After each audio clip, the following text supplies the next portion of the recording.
এখন বাংলাদেশে ঠিক মাঝামাঝি আরো বেশ কয়েকটি রাজনৈতিক দল গড়ে উঠেছে। তার মধ্যে অন্যতম হলো এবি পার্টি, গণ অধিকার পরিষদ এবং সাম্প্রতিক ছাত্রদের গড়ে ওঠা এনসিপি সহ আরো বেশ কিছু সংগঠন আমরা মনে করি যারা আদর্শিক জায়গা থেকে বড় রাজনীতি করছে। তারা এই বাংলাদেশের জনগণের মধ্যে রাজনৈতিক অঙ্গনে একটি সেতু বন্ধনের গুরুত্বপূর্ণ ভূমিকা পালন করতে পারে।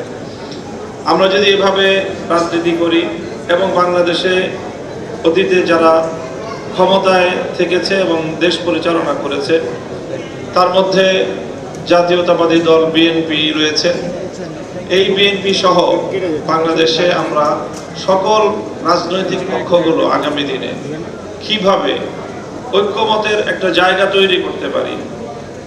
ফ্যাসিবাদী শেখ হাসিনার যে রাজনৈতিক প্রধান দর্শন ছিল যে বাংলাদেশকে বিভক্ত করা এবং বাংলাদেশকে বিভক্ত করে দেশের মানুষের মধ্যে এমন একটা সংঘাত তৈরি করা যাতে দেশটা কখনোই শান্ত হতে না পারে, ডিভাইড অ্যান্ড রুলের যে পলিসি সে অনুসরণ করেছিল, ফ্যাসিবাদের সাথে সাথে তার এই নীতি যেন বাংলাদেশ থেকে চিরতরে উৎখাত হয়।